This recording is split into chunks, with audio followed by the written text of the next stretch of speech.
여러분, 지성과 감정 하면 뭐가 떠오르세요? 보통은 서로 싸우는 적이라고 생각하잖아요. 그런데 뇌과학이 정말 놀라운 비밀을 하나 밝혀냈습니다. 이 둘이 사실은 성공을 위한 최고의 파트너라는 겁니다. 오늘 바로 이 비밀스러운 파트너십의 문을 한번 열어보겠습니다. 이런 말 정말 많이 들어보셨죠? 감정적일 때는 절대 결정하면 안 돼. 네, 우리한테 정말 익숙한 조언이에요. 감정은 막 뜨겁고 이성은 차가우니까.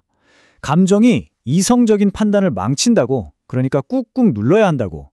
아주 오랫동안 우리가 믿어왔던 거죠. 이 둘은 절대 같이 갈 수 없는 사이처럼요. 그런데 만약에 말이죠. 이 오래된 믿음이 사실은 우리의 잠재력을 막고 있었던 거라면 어떨까요? 자, 오늘 바로 이 질문에서부터 한번 시작해 보려고 합니다. 우선 우리가 오랫동안 길잡이로 삼았던 낡은 지도를 한번 펼쳐보죠. 제목은 바로 이성 대 감정. 이 지도가 왜 우리를 잘못된 길로 이끌었는지, 그리고 왜 이제는 새 지도가 필요한지 지금부터 알아보겠습니다. 이 낡은 지도를 보면요, 딱 구도가 정해져 있어요. 차갑고 논리적인 이성은 주인공, 영웅이죠. 반면에 뜨겁고 막 뒤죽박죽인 감정은 우리 판단을 흐리는 악당 취급을 받았습니다. 그래서 중요한 결정을 할 땐 감정은 무조건 저 멀리 치워버려야 한다, 이렇게 배워온 거예요. 하지만 최신 뇌과학 연구들이 이 낡은 지도에 아주 치명적인 오류가 있다고 경고하기 시작했습니다. 자, 이제 드디어 우리 뇌 속에 숨겨진 진짜 비밀, 그 놀라운 파트너십의 실제를 들여다볼 시간입니다. 이 이야기를 한번 들어보세요. 로버트라는 남자가 있었는데요. 안타깝게도 뇌수술을 받은 뒤에 감정을 느끼는 능력을 완전히 잃어버렸어요. 그 결과가 어땠을까요? 정말 놀랍게도 점심에 뭘 먹을지 같은 아주 사소한 결정조차 내릴 수가 없게 된 겁니다. 진짜 흥미로운 부분은 이거예요. 로봇의 뇌는요, 각각의 선택지가 가진 장점과 단점을 논리적으로는 완벽하게 분석해냈어요. 그런데 딱 거기까지였습니다. 그래서 뭐가 더 좋은데? 이 좋다는 가치 판단을 내려줄 감정이 없으니까 그의 완벽한 논리 회로는 그냥 그 자리에서 멈춰버린 거죠. 이성은 감정 없이는 혼자서 아무것도 할 수 없었던 겁니다. 바로 이겁니다, 핵심은. 감정은 우리 시스템의 버그가 아니에요. 오히려 우리 생각에 의미를 부여하고 우리를 행동하게 만드는 아주 필수적인 기능이라는 거죠. 이걸 바로 지성과 감정의 동행이라고 부를 수 있습니다. 특히 말이죠. 즐겁고 긍정적인 감정은 이성의 능력을 억누르는 게 아니라 오히려 폭발적으로 끌어올리는 강력한 촉매제 역할을 한다는 사실이 밝혀지고 있어요. 자, 그럼 이 놀라운 파트너십을 우리가 어떻게 하면 잘 활용할 수 있을까요? 이제 왜 그런지를 알았으니 어떻게 할 것인지 아주 실용적인 방법의 세계로 들어가 보겠습니다. 여기서 스콧 애덤스가 제시한 아주 강력한 개념이 하나 나옵니다. 바로 목표와 시스템의 차이인데요. 생각해 보세요. 우리가 목표에만 너무 집착하면 그 목표를 달성하기 전까지는 계속 실패하는 상태잖아요. 그러면서 감정적인 에너지가 쭉쭉 빠져나가죠. 하지만 우리가 통제할 수 있는 과정, 즉 시스템에 집중하면 어떻게 될까요? 그 시스템을 실천할 때마다 작은 성공을 맛보고 거기서 긍정적인 에너지를 계속 얻게 되는 겁니다. 데일 카네기의 대화법이 딱 좋은 예시예요. 처음 만난 사람과 친해져야지라는 목표는 너무 막막하고 부담스럽잖아요. 하지만 그냥 이 시스템, 그러니까 이 질문 목록을 따라가는 거예요. 이름이 뭐예요? 어디 사세요? 이렇게요. 이 간단한 시스템이 무슨 말하지? 하는 불안감을 확 줄여주죠. 거창한 목표 대신 그냥 질문 하나하나를 성공적으로 해내면서 긍정적인 감정 에너지를 계속 채워나가는 겁니다. 자, 그럼 이런 원리가 개인한테만 해당되는 이야기일까요? 아니요, 절대 그렇지 않습니다.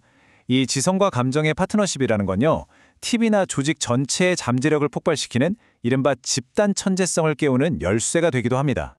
넘미라는 자동차 공장 사례를 한번 볼게요. 이 말을 좀 보세요. 우리는 그냥 시키는 대로 하는 기계 부품일 뿐이었다. 과거 GM 방식 공장에서 일했던 노동자의 말인데요. 여기서 느껴지는 그 감정적 단절감, 무력감이 얼마나 컸을지 짐작이 가시죠? 그런데 이 공장을 토요타가 인수하면서 완전히 다른 시스템을 도입합니다. 노동자들의 지성, 그리고 그들의 감정적인 헌신을 믿어보기로 한 거예요. 핵심은 이거였습니다. 누구든 문제가 보이면 생산 라인 전체를 멈출 수 있는 권한을 줬어요. 그러자 어떤 일이 일어났을까요? 그냥 기계 부품이던 사람들이 주인식을 갖고 문제를 해결하기 시작한 겁니다. 그 결과는요?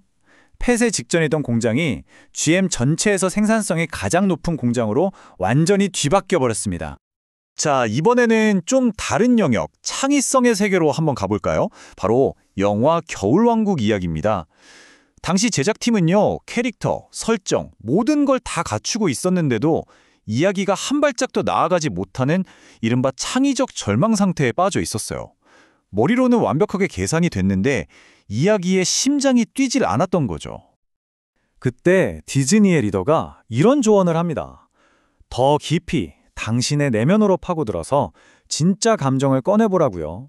이 말을 들은 작곡가 부부가 세상에게 오해받고 외면당했던 자신들의 진짜 감정, 그 아픔을 깊이 들여다보기 시작했어요.